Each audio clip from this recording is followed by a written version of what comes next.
함께 기도드리겠습니다.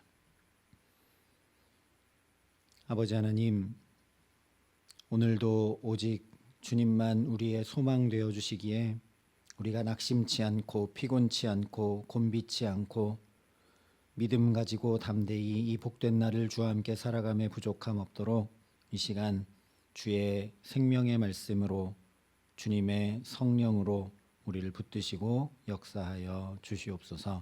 예수님 이름으로 기도합니다. 아멘. 오늘 우리에게 주시는 하나님 말씀은 사사기 16장 18절에서 22절의 말씀입니다.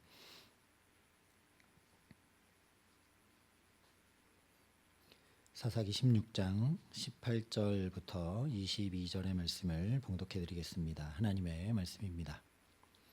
들릴라가 삼손이 진심을 다 알려주므로 사람을 보내어 블레셋 사람들의 방백들을 불러 이르되 삼손이 내게 진심을 알려주었으니 이제 한 번만 올라오라 하니 블레셋 방백들이 손에 은을 가지고 그 여인에게로 올라오니라.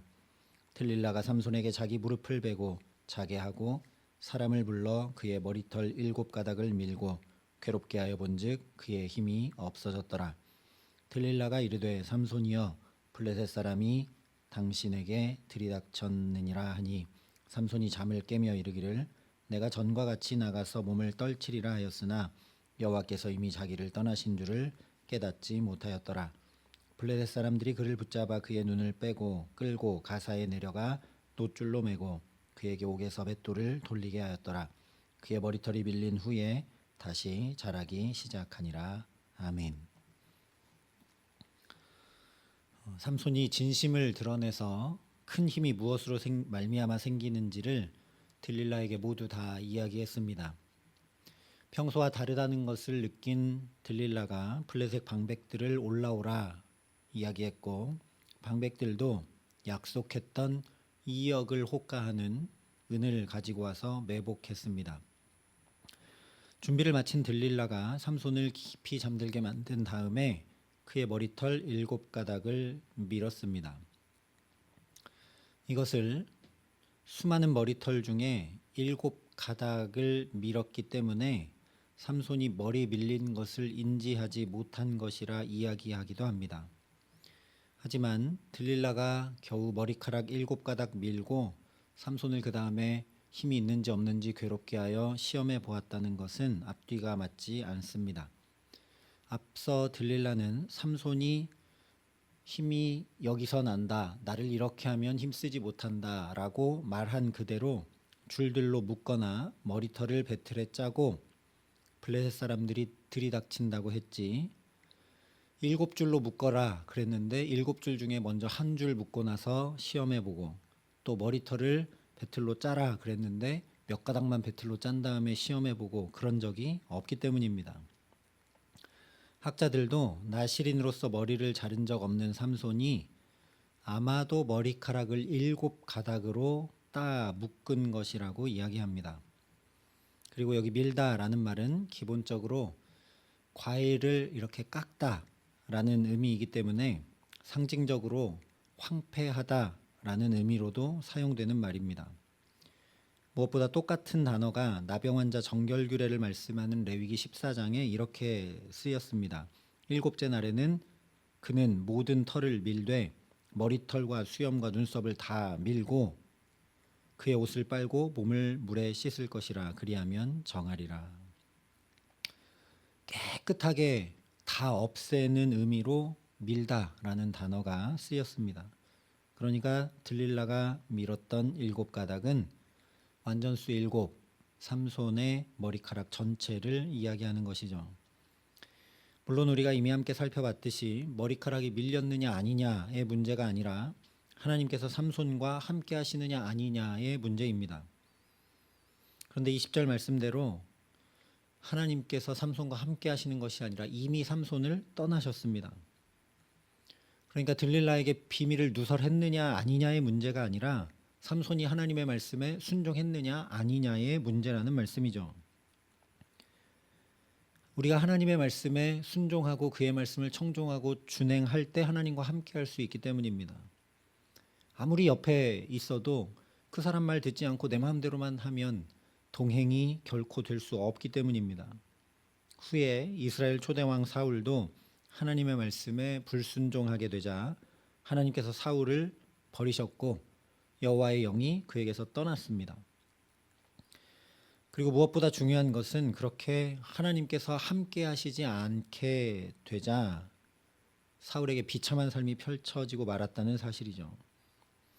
사울에게서 하나님의 영이 떠나자 그는 악령이 들려서 폭군이 되어버렸고 남은 여생을 하나님을 알지도 못하는 저 우상 섬기는 이방 민족들을 치고 승리를 얻고 또 만방에 하나님의 영광을 드러내는 것이 아니라 정반대로 하나님께서 택하여 기름 부으신 다윗을 죽도록 미워하며 평생 쫓아다니고 죽이려 하는데 온갖 힘을 다 쏟았습니다.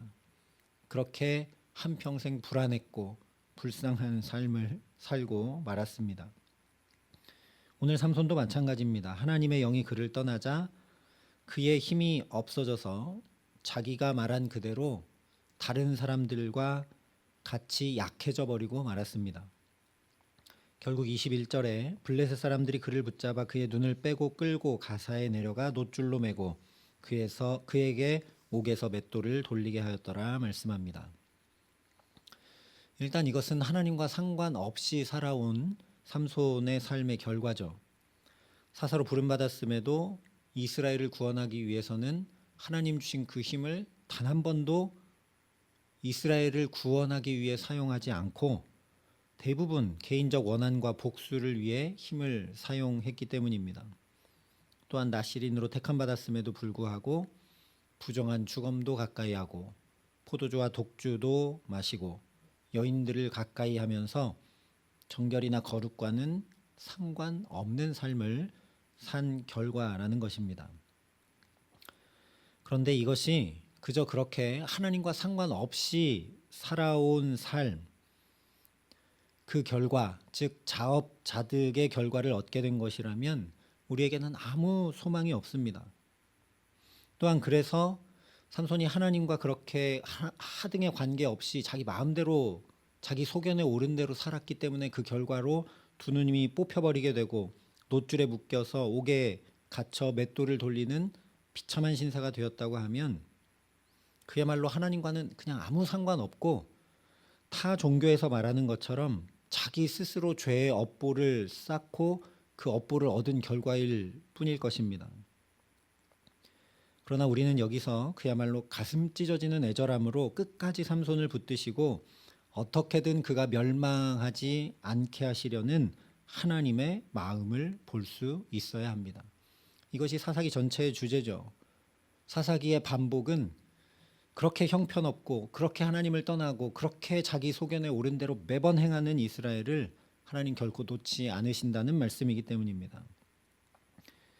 그러니까 이것은 삼손의 무한한 능력의 무절제한 사용을 하나님께서 놋줄로 이렇게 결박하신 것이고 그가 눈에 보이는 이 안목의 정욕만을 따르던 삶을 끊어내고 눈에 보이지 않는 참 생명을 따르며 살아갈 수 있도록 이 두 눈을 아예 보지 못하게 하신 역사라는 말씀입니다.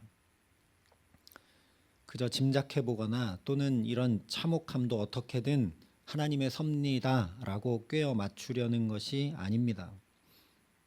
예수님께서 분명히 말씀해 주셨습니다. 만일 내 오른 눈이 너로 실족하게 하거든 빼어버리라. 내 백체 중 하나가 없어지고 온 몸이 지옥에 던져지지 않는 것이 유익하며 또한 만일 내 오른손이 너로 실족하게 하거든 찍어버리라. 내 백체 중 하나가 없어지고 온몸이 지옥에 던져지지 않는 것이 유익하니라. 만일 내 눈이 너를 범죄하게 하거든 빼어버리라. 한 눈으로 영생에 들어가는 것이 두 눈을 가지고 지옥불에 던져지는 것보다 나으니라.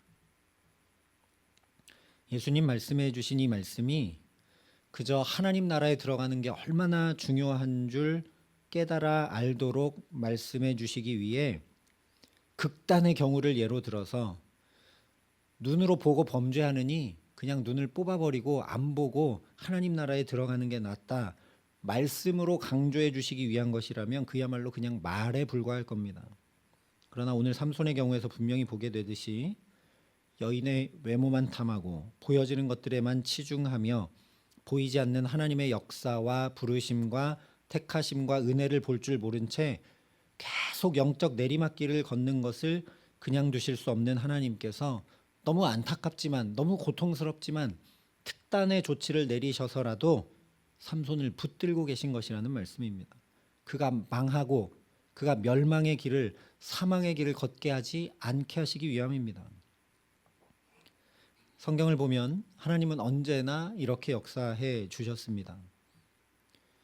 우리가 죄에 빠지거나 죄에 넘어지거나 이러면 하나님이 거기서 끊어버리고 처단하고 끝내신 것이 아니라 어떻게든 건져내시려고 계속 역사하셨다라는 거죠.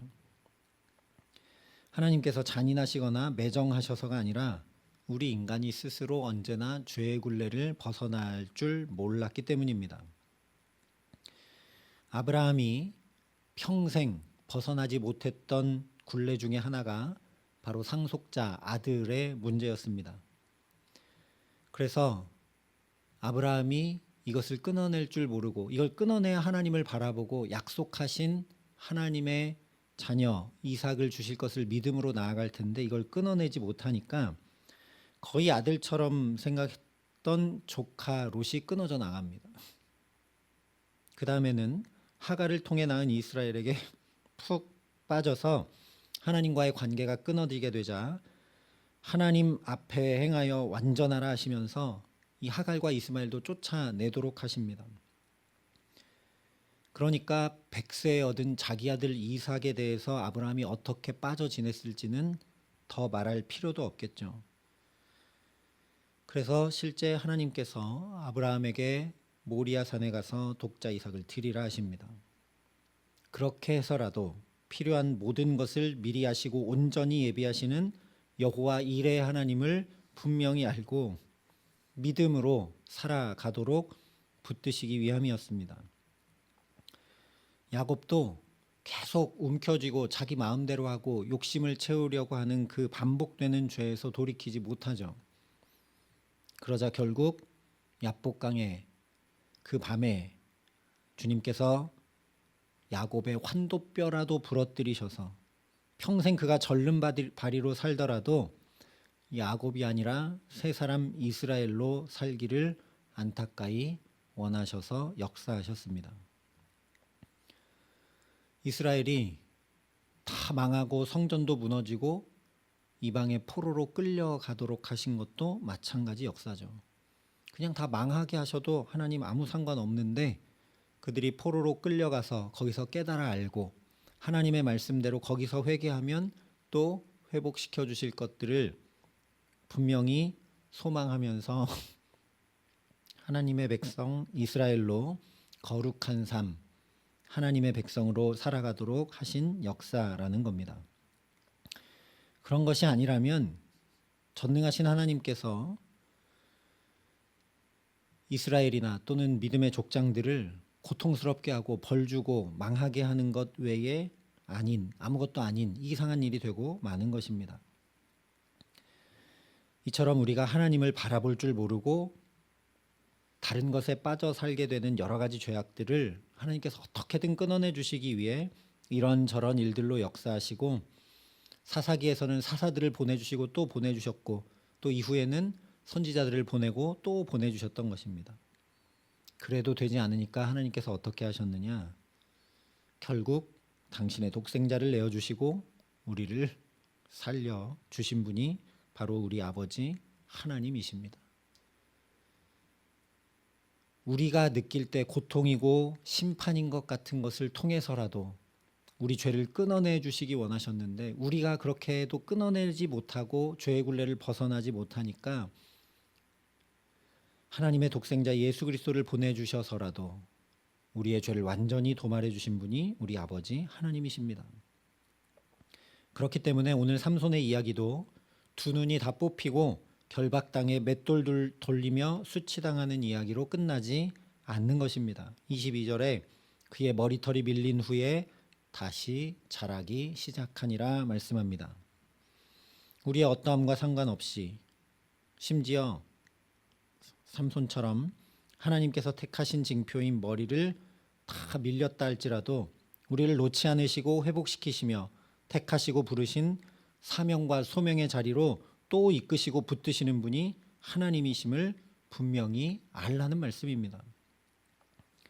머리가 다시 안 자랐으면 우리가 알고 있는 이야기대로 삼손이 힘을 내서 기둥을 무너뜨리려는 시도조차 하지 못하고 낙심과 좌절에 그냥 끝나버렸을 겁니다. 삼손이 자기 머리털이 자라난 것을 느끼고 알고 하나님께 다시 한번 기도해서 사사로서 하나님 앞에 마지막 영광을 올려드리죠. 이 하나님으로 인해 우리의 이야기도 오늘이라는 이 새날로 이어지고 있다라는 겁니다. 동이 서에서 먼 것처럼 우리의 죄과를, 죄의 값인 사망을 하나님께서 멀리 던져버리셨기 때문에 이렇게 다시 새 생명, 새 호흡 가지고 가장 먼저 주님 앞에 나와 말씀 듣고 기도하며 살아가는 은총을 우리가 누리고 있다라는 말씀입니다. 그러니 이것을 깊이 깨달아 알고 이 하루 안목의 정욕과 이생의 자랑을 뒤로 하고 오직 이 하나님께만 소망을 두고 살아가는 믿음의 사람들 될 수 있기를 소망합니다. 하나님, 나에게도 소망이 없습니다. 내가 열심히 살아보지만 다른 사람이나 또 상황이나 환경에 소망 없을 뿐 아니라 나에게도 소망이 없습니다. 오직 하나님께만 소망이 있습니다. 나 같은 사람도 붙드시고 오늘도 새날 새 생명 허락하신 하나님께만 소망이 있습니다. 주님만 참 내 소망이 되어 주십시오. 우리가 찬양한 그 고백이 입술의 고백이 아니라 우리 마음과 영혼과 삶의 고백이 되는 복된 하루 되게 하시기를 간절히 기도합니다. 내 영혼아, 내가 어찌하여 낙심하며 어찌하여 내 속에서 불안해하는가? 너는 하나님께 소망을 두라. 나는 그가 나타나 도우심으로 말미암아 내 하나님을 여전히 찬송하리로다 했던 시편 기자의 고백이 오늘 나의 고백이 되어서 이런 나도 회복시키시고 이런 나도 새롭게 하시고 이런 나도 다시 힘을 얻어 소망 가지고 담대히 살아가게 하시는 그 하나님 여전히 찬양케 하시는 복된 날 살아가게 하시기를 예수님의 이름으로 간절히 축원합니다. 함께 기도하시겠습니다. 아버지 하나님, 우리도 이스라엘처럼 삼손처럼 하나님 나와 함께 하시는지, 하나님 나를 떠나셨는지, 내가 하나님과 동행하고 있는지 아닌지 잘 깨닫지 못하고 알지 못한 채 내 소견에 옳은 대로 행하며 살아갈 때가 참 많음을 주 앞에 고백합니다. 그러나 이런 우리를 언제나 놓지 아니하시고 우리에게 참 소망이 되어 주신 주님을 바라봅니다. 독생자 예수 그리스도를 내어 주시더라도 우리를 그 죄로부터 끊어내 주시고 하나님의 존귀한 자녀로 오늘도 살아가게 하시는 아버지 하나님을 바라봅니다. 오직 우리의 소망을 주께 두고 그러니 낙심치 않고 힘을 얻어 새 삶을 새 날에 새 은혜 얻어 주와 함께 살아감에 부족함 없도록 그래서 여전히 내 하나님을 찬양하는 복된 삶 살아갈 수 있도록 하나님 이 시간 성령으로 우리를 붙드시고 역사하여 주시옵소서. 이제는 주 예수 그리스도의 은혜와 하나님의 사랑과 성령님의 교통하심이 오직 주님께만 소망을 두고 살아가기를 소원하고 결단하는 여기 모인 모든 주의 성도들과 사랑의 빛교회 모든 교우들과 이 나라의 민족과 이 귀한 복음을 오늘도 세계 만방에 전하시는 선교사님들 가운데 이제로부터 영원토록 함께 하시기를 간절히 축원하옵나이다. 아멘.